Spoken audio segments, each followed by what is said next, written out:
Amigos, esta mañana nos da mucho gusto contar con la participación del abogado Guillermo Cochés, conocido por sus amigos como Willy. Él ha ocupado cargos importantísimos en la cosa pública. Ha sido legislador o alcalde del Distrito Capital. Tiene un currículum muy interesante, pero ahora entra en una fase de escritor. Él tuvo a bien preparar un documento histórico que se llama ¿Quién mató a Guisado? El caso de quién mató a José, al ex presidente Guisado. Pero en esta ocasión ha comenzado a revolucionar mucho con otro libro, que es este que está aquí, que se llama ¿Quién mató a Torrijos? Una obra, ¿Quién mató al general Torrijos? Perdón, una obra que el abogado Guillermo Cochés nos ha obsequiado y dedicado. ¿Cómo está, abogado Cochés? ¿Cómo le va? Buenos días, ¿cómo estás, Tocayo? ¿Cómo te va? Me va muy Buenos bien. días, Camila. Buenos días, Rubén Darío. Día. Oiga, don Guillermo, con este libro usted ha estremecido no únicamente gente dentro del PRD, sino que está siendo comentado el hecho de, por parte incluso de exmilitares. ¿Por qué usted dice que quién mató a Torrijos? Sino que se está señalando en todas las informaciones que se han dado es que murió en un accidente en Cerro Marta. ¿De dónde viene esta teoría de quién mató a Torrijos? La pregunta.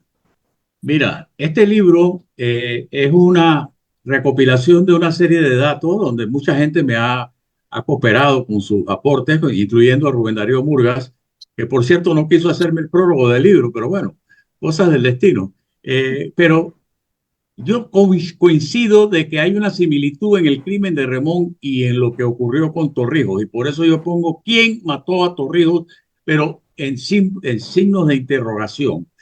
El crimen de Remón, que nunca se supo quién lo mató, a ciencia cierta, hay diversas especulaciones, hubo algo que caracterizó el episodio y fue que las autoridades no quisieron investigar, hicieron todo lo posible para no investigar el crimen del presidente Remón, inclusive su mismo hermano, Alejandro Toto Remón, quien buscó desde el gobierno donde ocupó el cargo de ministro de gobierno la manera de entorpecer las investigaciones, expulsar del país a quienes habían venido nombrados por el presidente Guisado, que solamente estuvo 12 días en el poder, para investigar el crimen.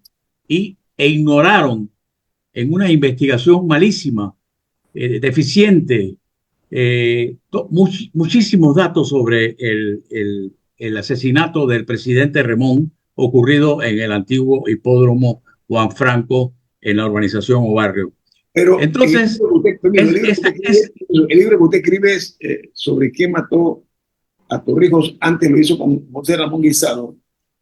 La pregunta que usted hace es quién lo mató. O sea, eso contradice la teoría oficial de que murió en un accidente. definitivamente que la teoría oficial es que la teoría oficial del crimen de Remón es que no se encontró el asesino. No, La Torrijos. teoría oficial de lo que ocurrió con Torrijos es que fue un accidente. Sin embargo, en la investigación que he hecho, donde he entrevistado a muchísimas personas y he recopilado mucha información, yo llego a la conclusión de que este episodio de la vida nacional no fue debidamente investigado.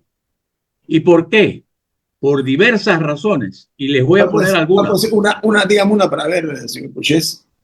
Mire, el periodista René Hernández me cuenta de que a los 9 días del accidente, él fue como periodista, el primer periodista que fue a Cerro Marta, y se encuentra que todos los vestigios del accidente han desaparecido. Igual ocurrió cuando los fiscales fueron al hipódromo Juan Franco para analizar los detalles del crimen. Todo había sido borrado.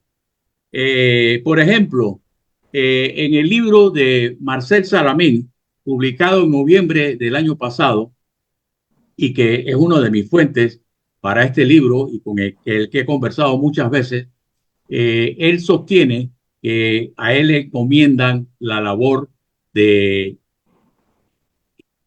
transmitirle al Estado Mayor y a a los ministros reunidos en la casa que tenía el general Torrijos en el Altos del Golf, que ya no habían sobrevivientes. Y cuando él finalmente, ya todo el mundo pensaba que había sido un accidente, pero no sabían si todavía había habido sobrevivientes. Y él va donde un coronel, él me dice el nombre, pero como no lo escribe y no me autoriza a decirlo, yo simplemente he preguntado y no he recibido respuestas. Y él va a donde un coronel y le dice, coronel, me imagino que esto va a ser investigado profundamente. Y este coronel, en un tono enérgico, le dice, no va a haber ninguna investigación. Esto fue un accidente y es una orden. No hablemos más del tema. Y eso simplemente fue lo que ocurrió. No hablaron más del tema. Nombraron una comisión de 5 personas integradas por 3 funcionarios de aeronáutica civil y 2 oficiales de menor rango, con el cual hablé con uno de ellos, que fueron a investigar qué había ocurrido. ¿Ustedes creen que si ellos hubieran encontrado algo diferente a lo que se pretendía que encontraran, se iban a atrever a hacerlo? Definitivamente que no. O sea, hay una serie de interrogantes. Por eso, Otra interrogante. Esa es la razón por la cual lo hemos invitado esta mañana, porque este libro, ¿Quién mató al general Torrijos? Con signo de interrogación, me llamó mucho la atención. Estoy seguro que la audiencia está muy atenta también. Bien, corte comercial. Tiene más. Esto es En Perspectiva, un programa para la gente inteligente como usted. Guillermo Cochés, para finalizar la entrevista, a ver, le pregunté y le repregunto, la parte más espesa de este libro, ¿Quién mató al general Torrijos? De su obra, ¿cuál es? Usted me dice que un pacto es cierto entre 4 altos oficiales, pero ¿qué conclusión hay? Porque aquí lo que hay es una interrogante, pero lo que se está diciendo es que que mataron a Torrijos, señor Cochés, sin la menor duda. Yo no lo estoy sosteniendo, yo simplemente lo pregunto porque hay muchas interrogantes, pero yo creo que la parte más, a mi juicio, lo que más yo he aprendido en el estudio de este libro es que el general Torrijos, por esa manera de gobernar, que pudo haber hecho muchas cosas buenas, sin embargo, no tomó decisiones adecuadas. Por ejemplo, yo establezco que la Iglesia Católica, cuando muere, cuando desaparece el padre Gallego, Monseñor Legarra, que era el obispo de Veraguas y era amigo del general Torrijos porque fue el que ofició el funeral de su madre, que muere en un accidente, de doña Joaquina. Legarra le pide al general Torrijos que la iglesia quería traer 2 investigadores para investigar lo que había ocurrido con el padre Gallego. Y Torrijos le dice que con mucho gusto. Sin embargo, a los pocos días, Torrijos convoca a Monseñor Legarra a el cuartel central y en presencia de el Estado Mayor ya hay otro semblante en Torrijos y le dice no hemos autorizado lo que le había dicho. Así que no puede traer la Iglesia Católica absolutamente nada. O sea, esta actitud de Torrijos que lo llevó hasta el día de su muerte como en cierta forma cómplice de lo que le ocurrió al padre Gallego, nos refleja lo que yo descubro en la vida del proceso revolucionario. Torrijos, si se descubría que un ministro estaba robando, lo cambiaba de puesto o lo mandaba para su casa o le dejaba de hablar. Pero no vemos ningún caso de investigación, sanción a militar o civil durante el gobierno de Torrijos que haya sido condenado. O sea, se crea un manto de impunidad y que es lo que hoy todavía tenemos en nuestra sociedad. Por eso es que, así como consideré que analizar el crimen de Remón, analizar lo que le ocurre a Torrijos, para ver lo que tenemos hoy, nos damos cuenta que hay una concatenación de eventos y hechos que se repiten a lo largo de nuestra historia y por eso nosotros estamos como estamos hoy, porque no se quiso investigar a Remón, no se quiso investigar a Torrijos. De repente hubiese sido un accidente, como señalan algunos. Algunos pilotos especializados te dicen que fue un accidente, pero otros te dicen que no. Otro Oiga, de mis grandes fuentes es Ricardo de la Espriella, que dice que él no puede concebir eso y que él le pregunta a Noriega en la cárcel, y también lo narra Zoilo Martínez de la Vega en su libro. De la Espriella dice que él fue a ver a Noriega y le dijo: oye, Manuel Antonio, cuéntamelo de Torrijos, no, eso fue un accidente.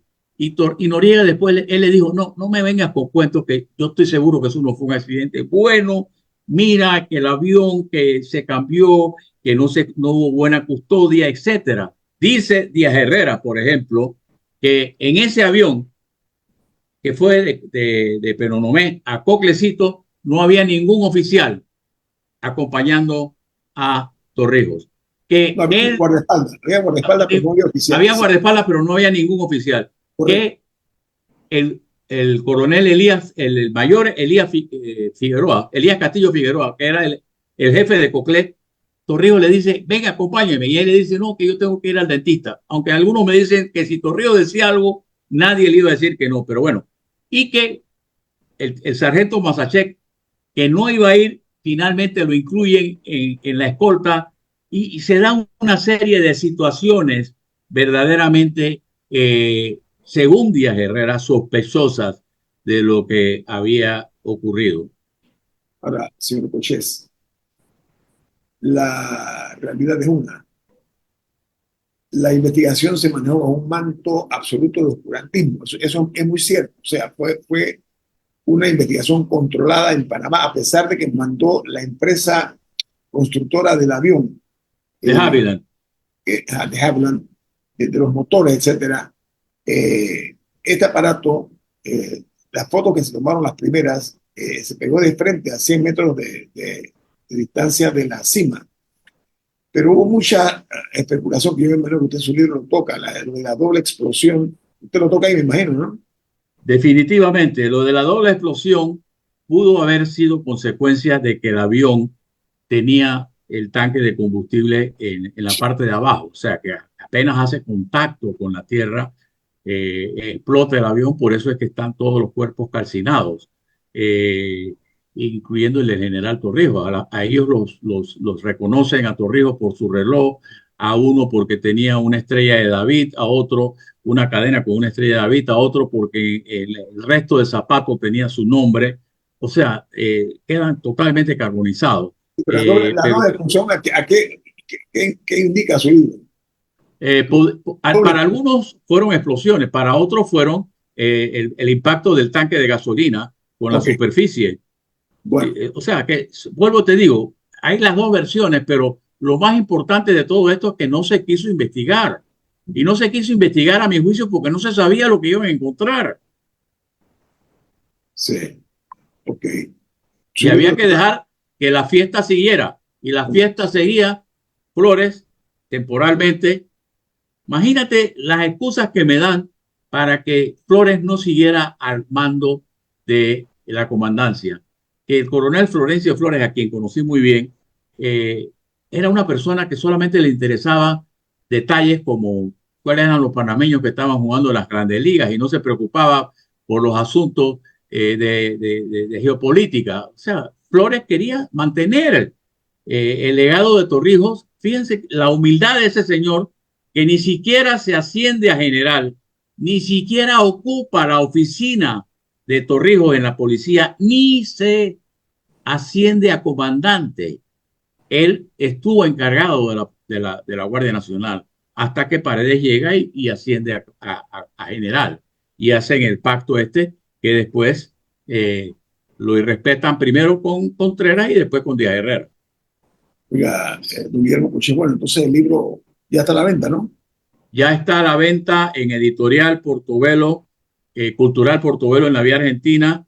Estará próximamente en Rivesmith, y la presentación será el próximo miércoles 31 de julio en la USMA, en el aula magna de la USMA, a las 10 de la mañana. Que es precisamente el 31 de julio del año 1981 que Torrijos perece, este, en este accidente aéreo. Muchas gracias, don Guillermo Cuchilla. Ha sido usted muy amable de estar con nosotros esta mañana. Gracias, Un placer tenerlo. Éxito con su libro, ¿eh? gracias, muy amable. Hasta luego. Amigos, la noticia en el mundo hoy es Joe Biden. La forma como decide retirarse de la contienda. Y esta noticia tiene que ver mucho y repercute con Panamá también. Eso no es obvia. Hemos invitado a un politólogo que reside en Washington, en el estado de Maryland, estudioso, analista que hemos tenido antes, Juan Diego Alvarado. ¿Cómo está? ¿Cómo le va? ¿Qué tal? Buenos días. Muchas gracias por la invitación nuevamente. Un placer estar aquí. Oiga, lo de Biden se veía venir, eh, estaba causando mucho revuelo el hecho de su insistencia en no hacerle caso a muchos demócratas del Partido Demócrata. La manera como se baja en medio de una enfermedad como la COVID-19, lo que fue hace unos par de días, y la presión por una parte de eso, más el intento de asesinato de su contendiente Donald Trump, todo esto se va uniendo y lleva a que él se baje, como se dice aquí coloquialmente, y lo hace de una manera que realmente para algunos ha sido una estrategia un poco tarde, ¿no?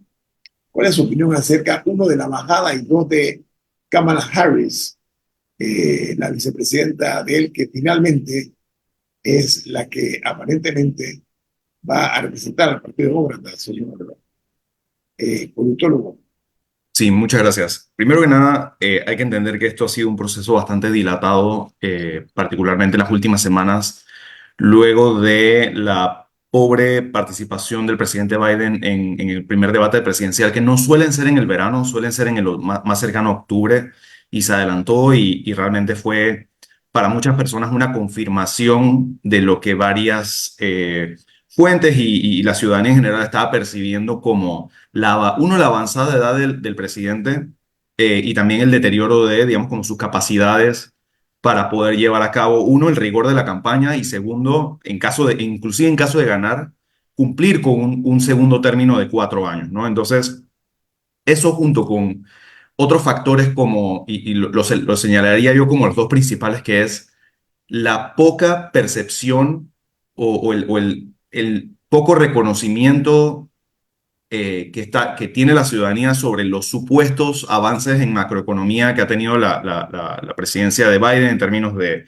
redistribución, de reducción digamos, de las desigualdades, y demás aspectos sobre la economía, donde presuntamente ha mejorado. Lo cierto es que la gente no lo está sintiendo o no lo percibe así, y realmente eso es lo que importa. Los números, digamos, como en frío, abstracto, no importan, sino cómo la gente los percibe, y no ha sido así. Y segundo, como se vivió mucho más hace unos meses cuando estaban todavía las clases universitarias, eran las protestas con el tema de la guerra en Gaza, ¿no? Eso había sido un golpe muy duro a la credibilidad del presidente, y especialmente con votantes más jóvenes, que tienden a ser los votantes que más, en el caso en que votan, votan por él. Entonces, estas últimas 3 semanas se han encendido las alarmas dentro del partido, buscando desde diferentes frentes, tanto los, digamos, como élites del partido, digamos, como los líderes del Senado, la speaker emérita Nancy Pelosi, la diputada, inclusive el líder de la minoría, Hakeem Jeffries,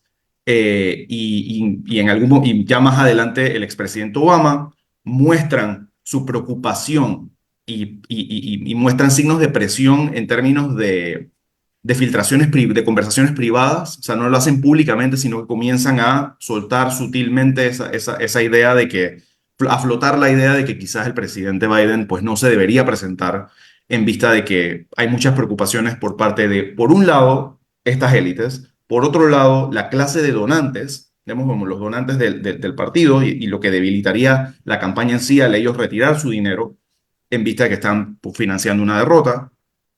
Pero no solo un asunto de élites, ¿no? Encuestas que se hicieron sobre la figura de Biden antes y después del debate, especialmente después del debate, mostraban que 2/3 partes de la base demócrata sí estaban de acuerdo con la idea de que Biden saliera. Ahora, dicho esto, hay un trabajo reciente que se publicó hablando sobre esta idea, ¿no? De experimento un experimento una encuesta que se hizo hace muy, muy poco, que mostraba que los votantes demócratas estaban a favor o abiertos a la idea de la salida de Biden como candidato, pero la forma era crucial. Entonces yo creo que estas 3 semanas lo que fue una fuerte, digamos, como negociación por parte del partido, que a diferencia de muchos años anteriores, realmente ha logrado digamos, como reparar sus fallas en acción colectiva y funcionar realmente como partido, de manera organizada, de manera coordinada, para un fin común, y para ellos esto es pues 2024 y derrotar al expresidente Donald Trump.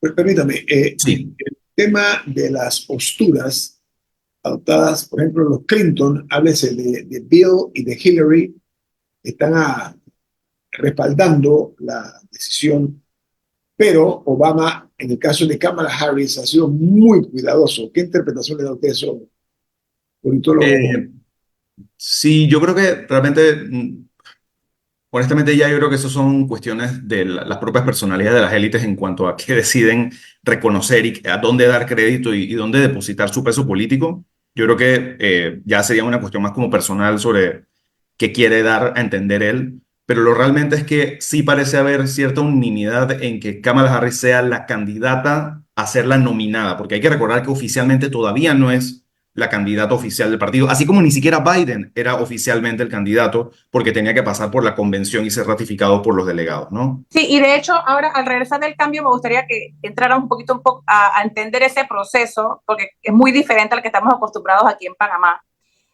Y también un poco el timing, Sí, porque el anuncio se dio justo al terminar la convención republicana, que correcto.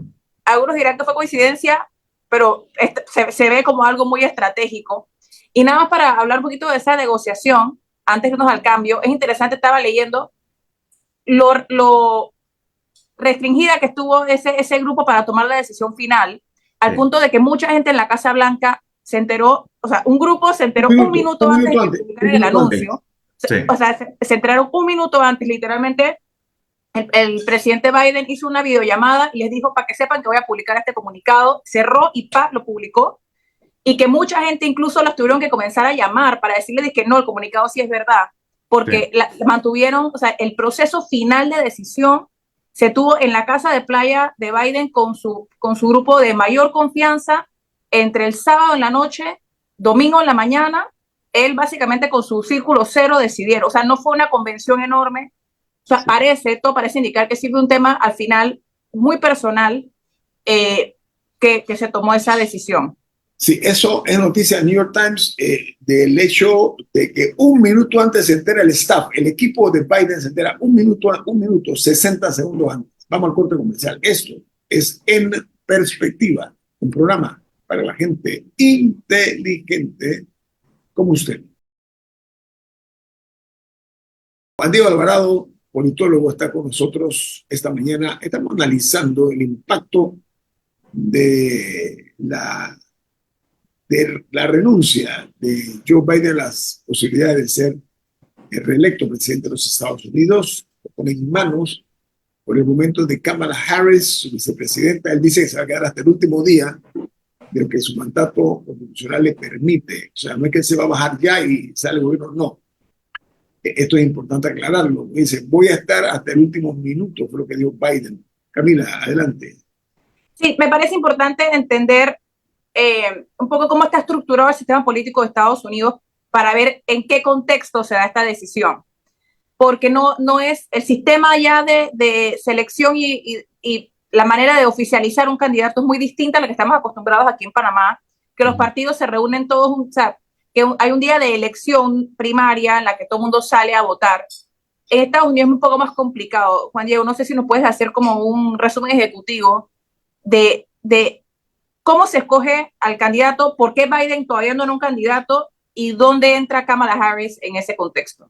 sí, la selección de precandidatos y candidatos por parte por un lado, los partidos en las primarias y la población general en las elecciones generales, se da por medio de elección indirecta.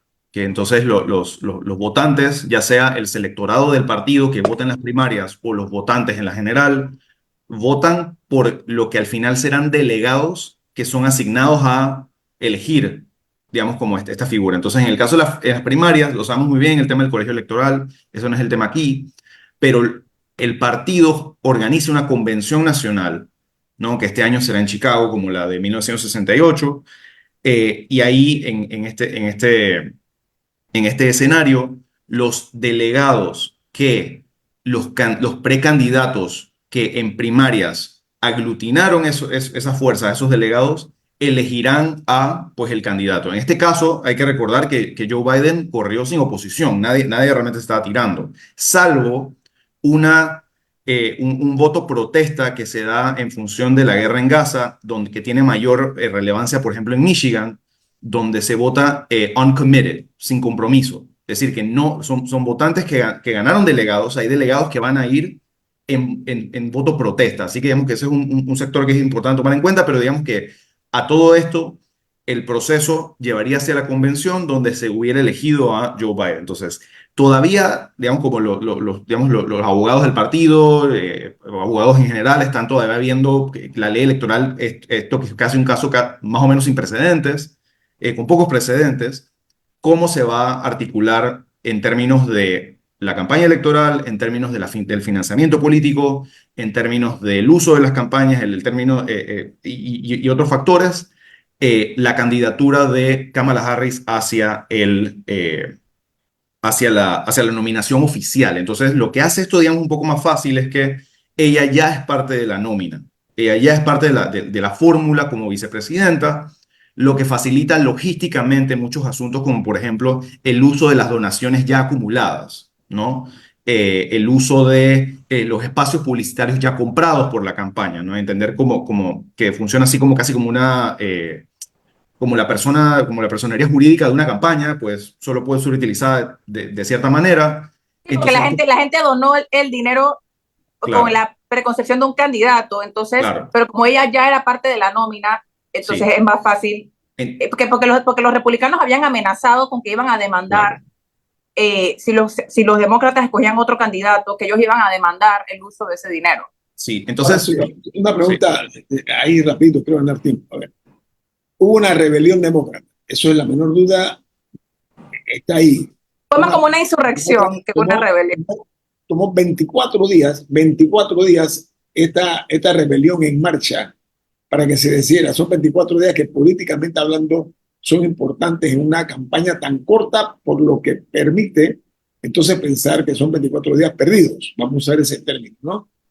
Él logra sofocar parcialmente, no lo puede lograr para comenzar a escribir su epílogo. Estoy hablando de Biden. sí. ¿Cómo puede eso impactar en las posibilidades de Kamala Harris, en su opinión? Bueno, lo importante aquí son varias cosas. El candidato Biden era sumamente impopular. No, la razón por la que ni siquiera el partido hace el voto de confianza es porque, y esto es muy crítico y salió una nota tarde en la noche en Político, que es un periódico, un diario que sigue temas de política interna en Washington, y lo que menciona es que, y esto es muy alarmante, en mi opinión, es que la campaña no había hecho encuestas en los estados clave, en los estados que están más en disputa, desde hace más de 2 meses. O sea, que realmente están navegando en ciego y realmente de una manera, yo creo que un poco irresponsable en términos de las posibilidades de Biden. Entonces, más que una insurrección o rebelión dentro del partido, yo creo que el partido, las élites del partido, pues se coordinaron y organizaron para digamos, el futuro del partido y el futuro, lo verán ellos en su opinión, el futuro del país hacia 2024, y dijeron que Biden no es la solución. Entonces, este tiempo realmente coincide con dos hitos importantes, que son el intento de magnicidio bueno, realmente asesinato, porque no es presidente, pero de expresidente Donald Trump, que ya realmente es como noticia de ayer, realmente la gente ya casi no está hablando de eso. Y segundo, la convención, que estaba muy, digamos, como con mucho brío y mucho ánimo luego de este intento fallido, con la fortalecida imagen del expresidente y una elección de vicepresidente que, digamos, que le daba mucho aire a la base. Ese optimismo, yo creo que cae ahora, porque la forma en que se está articulando ese optimismo republicano era porque tenían a Biden como contrincante. Entonces, lo que se abre aquí realmente es la posibilidad. Yo no puedo decir realmente, hasta ver más encuestas, cuáles son las posibilidades reales de Kamala Harris, pero lo cierto es que las posibilidades de Joe Biden eran malas. Entonces, yo creo que ellos están abriendo la posibilidad al triunfo versus la certeza de la derrota que significaba Biden. Entonces, lo que hace esto, perdón, para terminar, lo que hace ese tiempo dilatado de 24 días, que realmente era más una función de las disputas entre estas dos partes dentro del partido, les conviene mucho, yo creo que no planeado, no estratégico, pero les conviene mucho que pasa después de esa convención republicana, que todos los discursos eran sobre la incapacidad de Biden y este ya ni siquiera va a ser el candidato. Entonces le quita ese aire en los medios, le quita ese aire a las bases, entonces se abre nuevamente entonces la posibilidad de disputa. Yo no estoy diciendo que van a ganar, yo no estoy diciendo que Kamala Harris tiene la victoria asegurada, pero tampoco estoy diciendo que Donald Trump la tiene. Yo creo que realmente la estructura de la polarización de Estados Unidos hace que los candidatos tengan, sí es verdad, techos bastante bajos, pero pisos muy altos, lo que hace la transferencia de votos muy difícil. Entonces realmente yo creo que no es correcto decir que Donald Trump tenía la elección ganada o tiene la elección ganada. Yo creo que esto está más abierto. No, ahora verdaderamente se abrió el juego, porque incluso, ahora que hablabas del discurso, un poco el discurso de los republicanos era, como mencionabas, la edad de Biden y su supuesta incapacidad cognitiva, etcétera. Pero ahora el candidato mayor es él. O sea, Sí. ahora él es el candidato de 78 años Sí. y Kamala en teoría va a ser la que llega como un poco más energizada, así que en toda la competencia verdaderamente cambió. Básicamente hay una nueva elección a partir de hoy, o sea, son nuevas elecciones y hay que ver cómo se van posicionando las diferentes fichitas en el camino. Ese es el tema, es una nueva elección, estoy totalmente de acuerdo, por una parte. Por la otra, la diferencia cronológica entre Biden y Trump no es mucha. Quedan 3 años de diferencia. 3 años nada más, porque él es un hombre ya casi que octogenario, el señor Trump. Kamala Harris le da como una brisa fresca, porque es una mujer relativamente joven. Sí.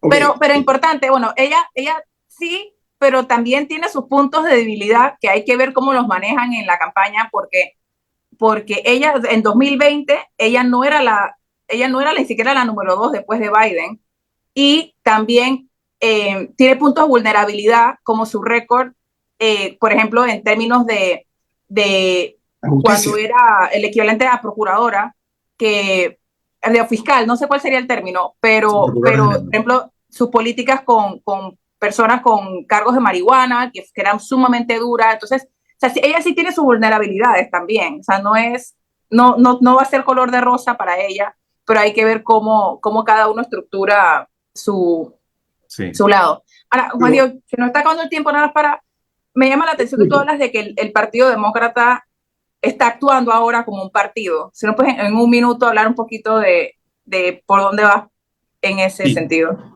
Los partidos políticos en Estados Unidos realmente no son como los partidos históricos europeos que son los que quizás estamos más acostumbrados a entender como partidos políticos, que son partidos de masa, partidos grandes. Realmente por la estructura federal de Estados Unidos, los partidos en Estados Unidos funcionan más bien como franquicias que tienen sus sedes estatales, lo que hace los problemas de coordinación más difíciles, pues, porque son realmente muchos actores. Entonces acá lo que parece haber pasado en esta ocasión fue una oportunidad en la que se coordinó el tema de la coordinación horizontal entre las diferentes facciones dentro del partido, las diferentes bancadas, la bancada progresista, la bancada afrodescendiente, los liderazgos en la minoría y las mayorías en la Casa de Representantes y en el Senado, expresidentes, ¿no? Las élites de los partidos, y la capacidad de esas élites de articular los sentimientos de sus bases, que eran una disconformidad con la candidatura de Biden, hizo que realmente en 3 semanas pudieran cambiar un candidato, que es el presidente actual, que yo creo que no es poca cosa. Yo creo que eso es realmente impresionante y realmente un hito en términos y un crédito a la idea de un partido, ¿no? Que funcione de una manera eficiente y representativa. Tenemos que irnos. Muchas gracias, Juan Diego Alvarado, por estar con nosotros esta mañana, politólogo. ¿Cómo marchan tú? ¿Estás en qué? Una maestría? Doctorado. Estoy haciendo el doctorado, sí. Bueno, ya, doctor Juan Diego Alvarado, muchas gracias por estar con nosotros. Un abrazo a la distancia. Hasta luego. Ha finalizado En Perspectiva, un análisis para las mentes inteligentes. Por los 107.3 de Omega Estéreo.